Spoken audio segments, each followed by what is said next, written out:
Pourquoi devrions-nous rester connectés après la réponse à nos prières?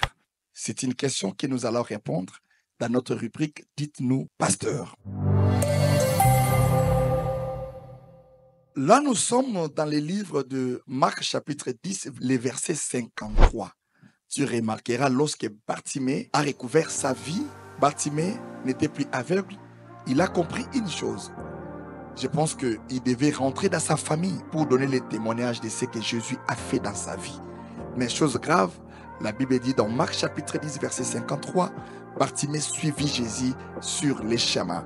C'est-à-dire Bartimée avait juste compris que ma famille m'a abandonné, mes amis m'ont abandonné, mais il y a une seule personne qui est morte sur la croix pour moi. Il y a une personne qui a supporté ma douleur. Il y a une personne qui s'est arrêtée lorsque je pleurais, lorsque j'ai crié, et je dois lui suivre toute ma vie.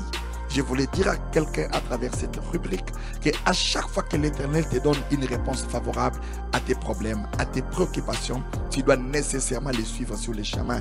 Mais malheureusement, nous avons des chrétiens qui prient lorsqu'ils ont des problèmes. Et après que Dieu leur donne la réponse à leurs préoccupations, il ne vient plus à l'église, il ne prie plus. Pourquoi? Parce que l'objectif a été atteint.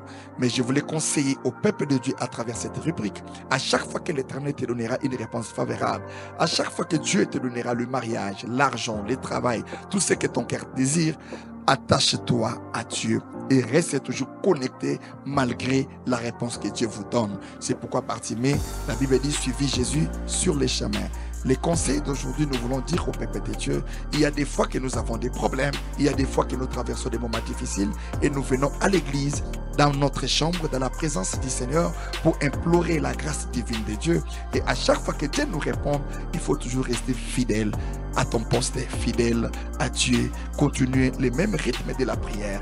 Et le diable viendra te faire croire que tu as déjà obtenu ce que tu cherchais. Mais Dieu, à travers le Saint-Esprit, doit te convaincre. Tu dois rester connecté dans la vie de prière, dans ta présence à l'église, et je pense que l'Éternel marchera toujours avec toi. Que l'Éternel, le Dieu de l'évêque Nkuna, vous bénisse. Et si vous avez aimé cette rubrique, veuillez aussi vous abonner dans notre page Facebook ACK Massengo Brazzaville et notre chaîne YouTube Dimension TV.